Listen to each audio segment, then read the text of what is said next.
S'il vous plaît, on va commencer la période de questions. Eh bien oui.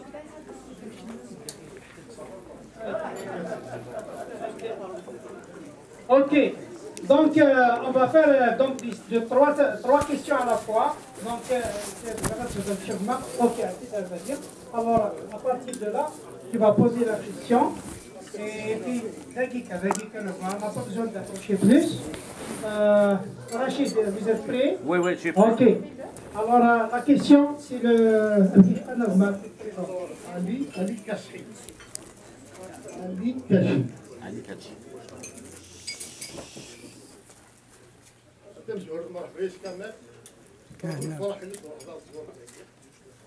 C'est pour une mise au point. J'ai entendu un chiffre sur la force K, l'opération L'Oiseau Bleu, de 11 200. Est-ce que vous parlez de le nombre de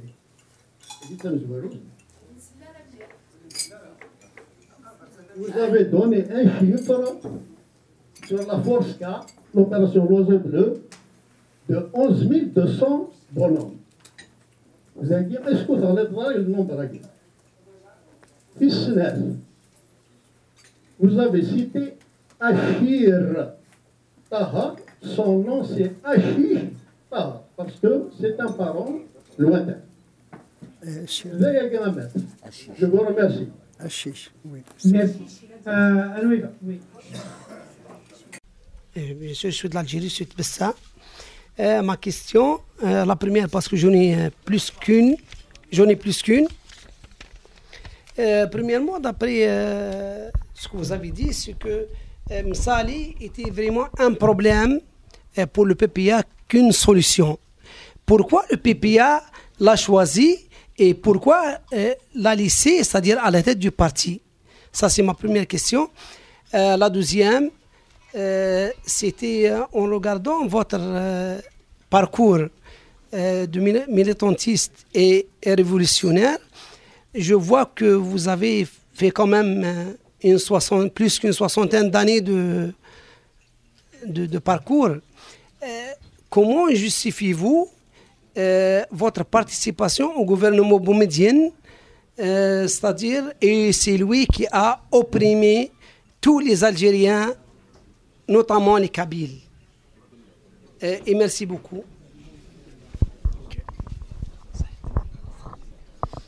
Ok.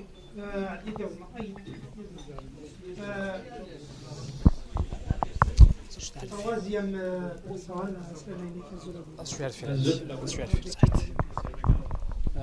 تزورا نسوفيس كما مطرع لي يحيى نفرح 19 من سيد غارنا نولك صافي فريمون بليزير بغيت نهضر استقبيت مع انني ولد ربي لا اليوم وعرب نغسين داكي دونك جو في اسي دو بارلي اون فرونسي Maître Ali Yahya, ma question, donc vous êtes témoin et en même temps acteur de l'histoire, donc de l'histoire de l'Algérie qui est comme une création de la France en 1837.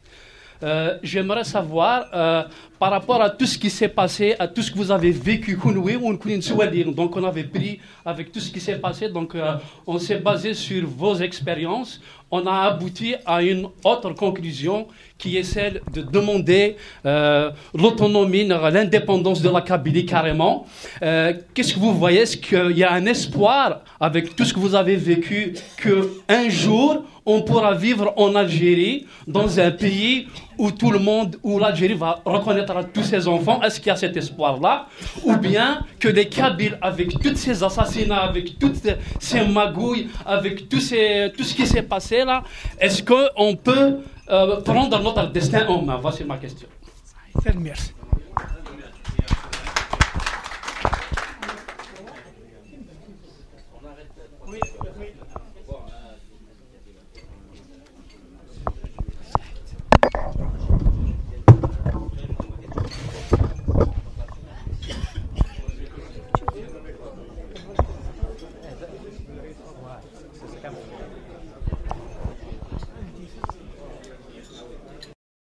On revient sur le deuxième.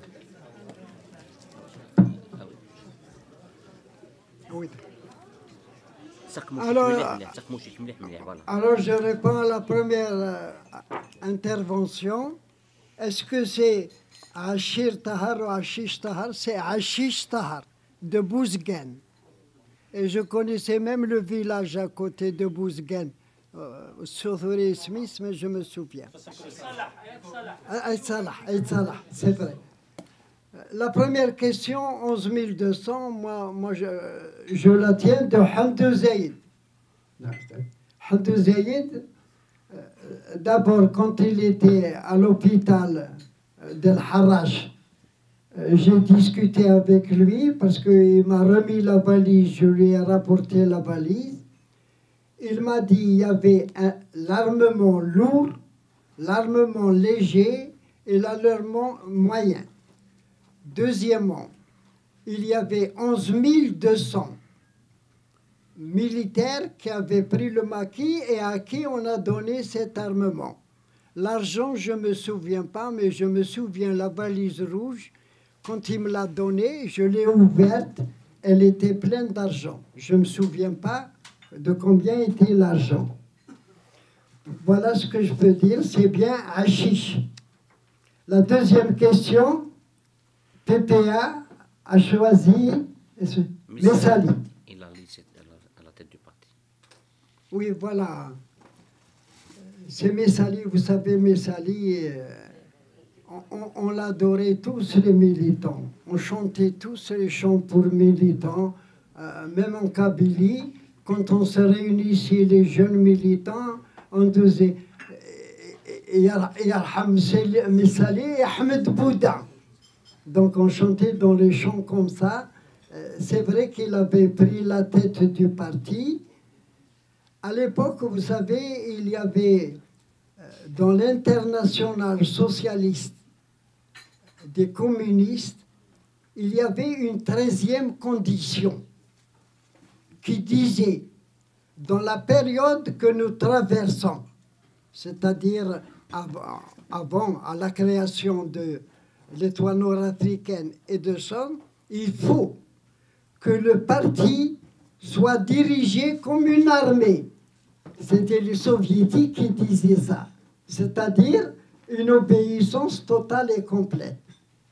Ce qui fait que, quel était le problème? Le problème, l'indépendance de l'Algérie ne peut venir que par les armes. Or, chaque fois, Messali reculait les élections. Il y a eu les élections à l'Assemblée en 1946, les élections locales, les mairies en 1947 et les élections à l'Assemblée nationale, à l'Assemblée algérienne, le 4 avril 1948. Mais jusqu'à 1953, le deuxième congrès, on n'a pas déclenché de révolution. Alors que la Kabylie l'a reproché. Il y avait déjà dans le maquis qui était comme Amr Sheikh, mais il y en avait beaucoup d'autres. Donc Messali et Lahoul Hussein n'avaient pas pour objectif de déclencher la révolution. Et ils ne l'ont pas déclenché. Mais si on peut dire que le PPA-MTLD est un bateau, les centralistes et les messalistes ont coulé ensemble, puisque ce n'est pas le PPA-MTLD qui a fait la révolution. La révolution, moi je voudrais vous donner un mot qu'il faut retenir parce que c'est très important. Ce ne sont pas ceux qui ont déclenché la révolution à qui elle a appartenu. La révolution n'a pas appartenu à ceux qui l'ont déclenchée. Elle a appartenu à ceux qui l'ont terminée et qui l'ont tiré à eux comme un butin. Vous demande, voilà, alors, c'est la révolution n'a pas appartenu à ceux qui l'ont déclenchée, elle a appartenu à ceux qui l'ont terminée et qui l'ont tiré à eux comme un butin. Voilà. Voilà ce que je voulais dire. Alors, pour Messali. Comment justifier votre participation au gouvernement de Boumediene, le dictateur? Alors, comment participer au gouvernement de Boumediene? Là, il faut que... c'est un peu long pour expliquer. D'abord, il faut revenir à la première constituante, l'Assemblée nationale de 1962. Au mois d'avril 63, on a commencé à l'Assemblée à discuter de la Constitution, celle qui va être votée sous Ben Bella. Au mois d'avril, Hussein Eid Ahmed, qui était avec moi à l'Assemblée, il m'a dit, moi je ne participe pas aux discussions sur la Constitution. Il est parti à Michelet. Je ne sais pas s'il y a des gens à Michelet. Il a le bourge de l'administrateur. Les Français sont partis. Donc Eid Ahmed a occupé le bourge de l'administrateur de Michelet. Mais attention, en même temps que Eid Ahmed est parti à Michelet, son beau-frère, Khidr Mohamed, avait été éliminé par Ben Bella, parce qu'il était secrétaire général du FLN. Bon, donc Eid Ahmed monte à Michelet, Khidr est éliminé par Ben Bella. Bon. Au mois de mai, donc la Constitution, on va la voter en juin-juillet.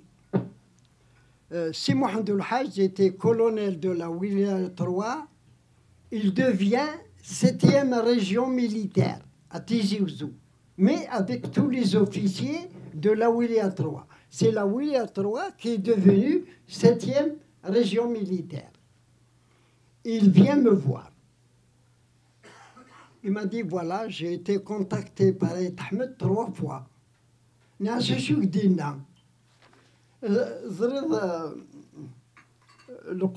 sages, ils ne disent pas directement la chose. Il est qu'il y a des taounos. C'est Mohamed El Hadj. La Kabylie, c'est qu'elle a trop souffert. Pendant 6 ans, elle a lutté non seulement contre l'armée française, mais contre l'OTAN. Il vaut mieux que ça se passe à la Wilaya 4. Pourquoi? Parce qu'il y avait Ben Khadda, président du GPRA déchu. Il y avait Dahleb, il est de la Wilaya 4. Il y avait le docteur Khatib. Vous savez, docteur Khatib, la Wilaya 4, a lutté contre Ben Bella et ceux qui ont occupé Alger.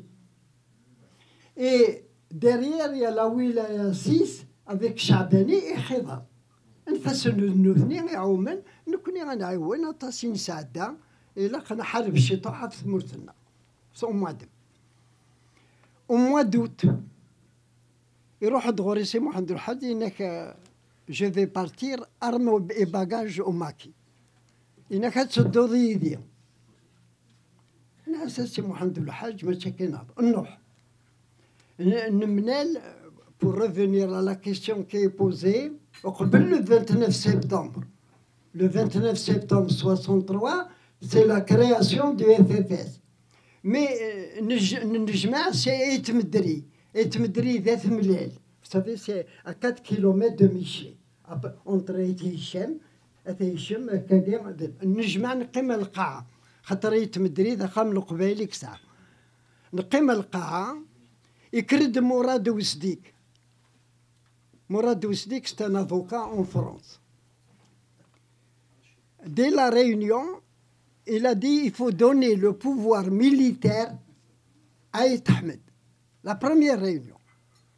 Et que les officiers de la Wilaya 3 ne naissent pourquoi donner le pouvoir militaire. C'est Mohamed El Hadj, depuis 1958, après la mort d'Amerouche. C'est lui qui est devenu colonel. Pourquoi donner le commandement militaire à Eid Ahmed?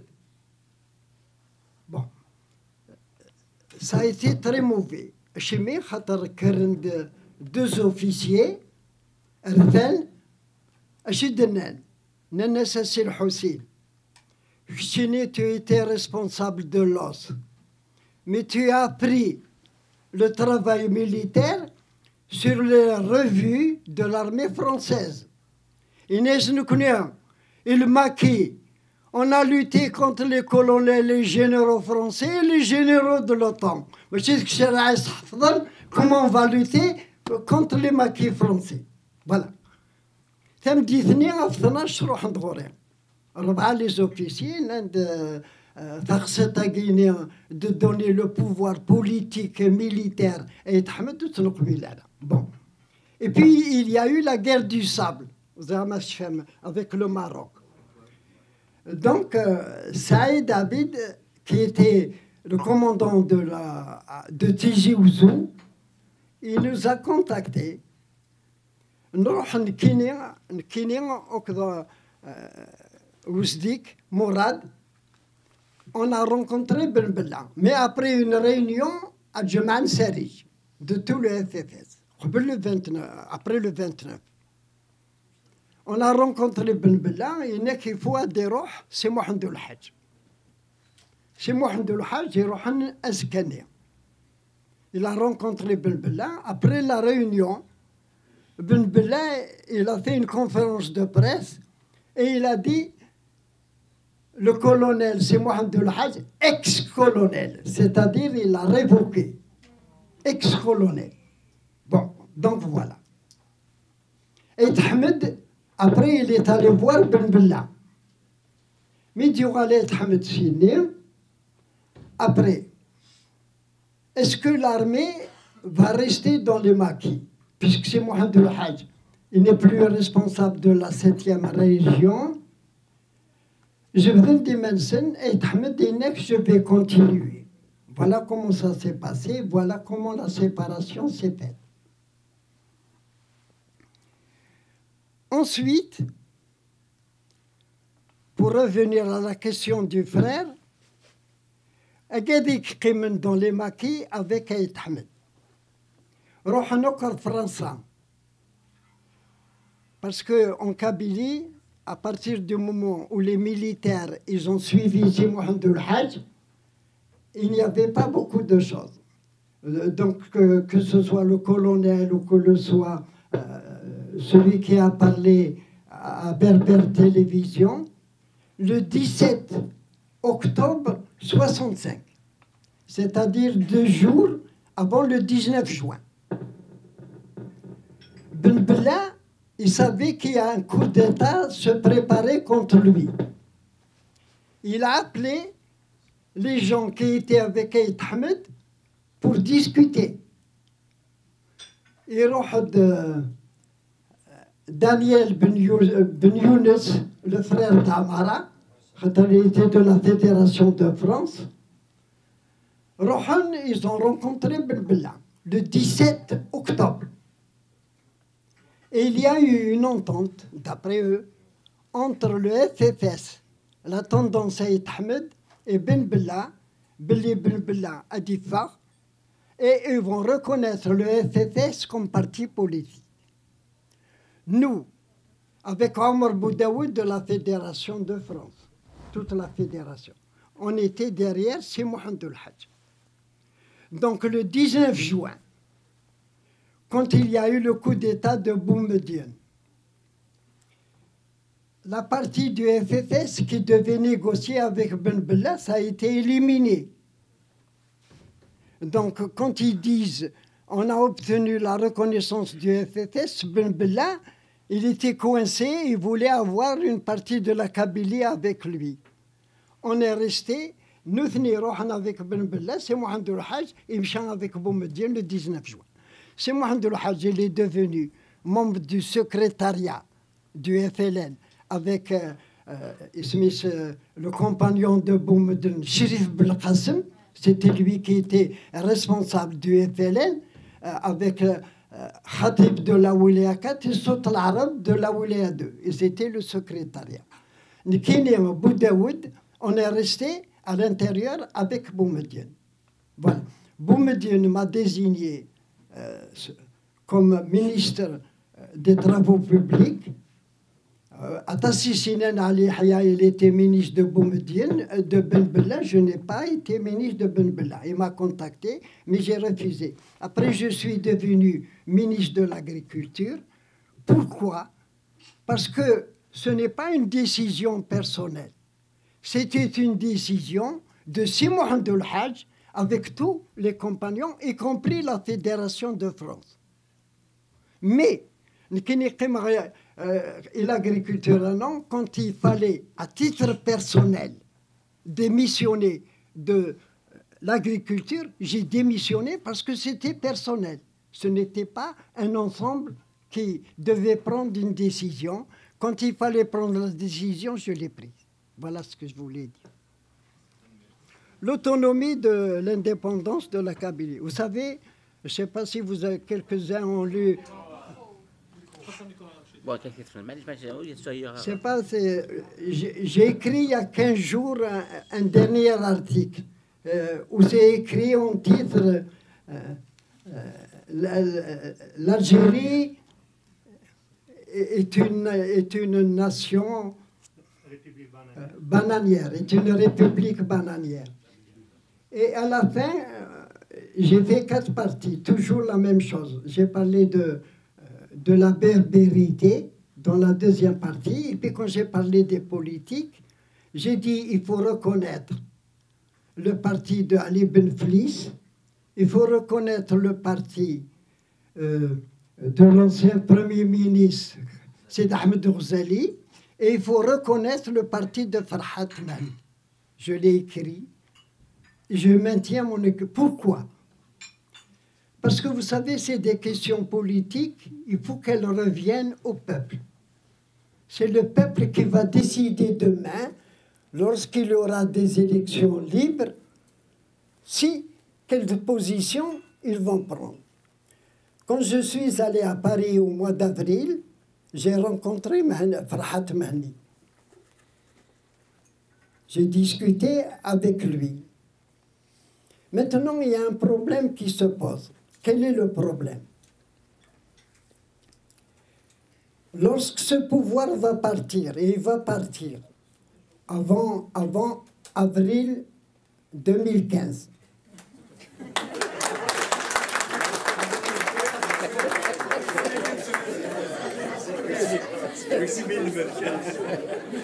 il y a 2 questions qui sont très importantes. Il faut la justice et la liberté. La liberté, vous savez ce que Victor Hugo a dit, libérer la liberté fera le reste. C'est-à-dire, si la liberté est libre, c'est elle qui ramène tout.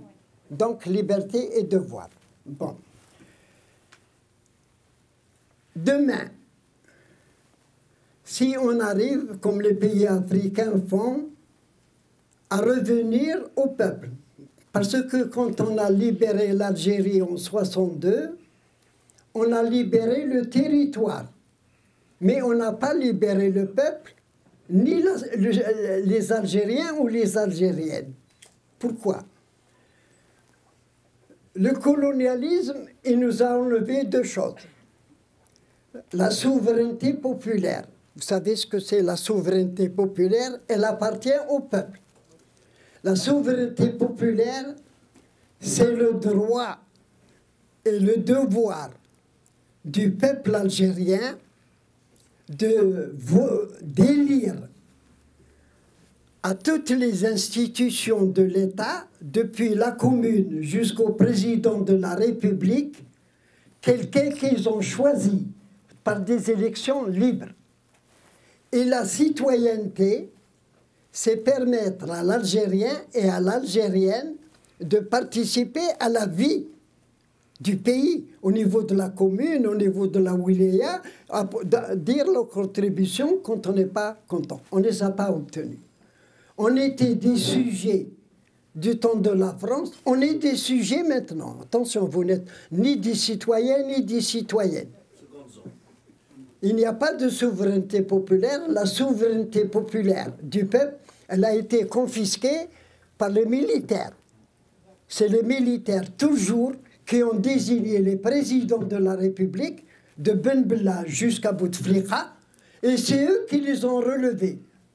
Ce sont les décideurs de l'armée qui ont relevé Chedli Ben Bella, d'abord, Chedli Ben Jdid, et même Zerouel. Moi, je connais très bien la question de Zerouel parce que j'étais en communication avec les membres du FIS qui ont été libérés et je sais comment ça s'est passé. Donc, c'est l'armée qui dirige. Il faut revenir à ces élections. Bref, actuellement, le pouvoir n'a pas décentralisé. Vous savez qu'au niveau des communes, il a désigné un secrétaire général nommé par décret. Et c'est le secrétaire général qui dirige la mairie, ce n'est pas le maire. Le maire est un fonctionnaire alors que normalement il est élu par le peuple. Et un wali il peut mettre un maire en prison. C'est pour revenir à Farhad. Est-ce que, moi je suis allé en Espagne, je suis allé en Angleterre. En Espagne, je suis resté 15 jours, quand j'étais président de la Ligue algérienne des droits de l'homme. Qu'est-ce qu'ils ont fait d'abord? Ils ont commencé par élire les communes, dans les communes, les maires. Donc les maires sont déjà devenus des gens qui demandent l'autonomie. Ensuite, ils sont allés vers les départements. Ils ont obtenu les départements, ils ont eu le Parlement. Et maintenant, ils demandent l'autonomie. En Algérie, le parti de Farhad Mehni a le droit d'exister. Mais est-ce que on va décider d'en haut de dire on a l'autonomie ou l'indépendance ou bien créer un gouvernement ou bien prendre la base, parce qu'il faut revenir à la base. La démocratie, il faut la dire en un mot, la démocratie, c'est le pouvoir du peuple, par le peuple et pour le peuple. Il faut revenir à ce que la base, en Kabylie et ailleurs, prenne les communes. Et à ce moment-là, on dira au gouvernement, il faut non seulement déconcentrer, mais décentraliser. C'est-à-dire, au niveau de chaque wilaya, il faut qu'il y ait un parlement élu. Et le maire, il faut qu'il soit un vrai maire. À ce moment-là, il y a une base qui se forme.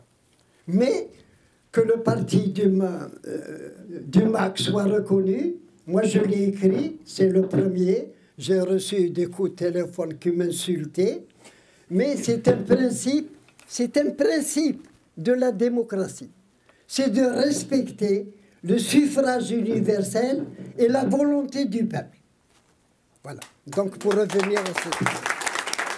C'est fini les questions.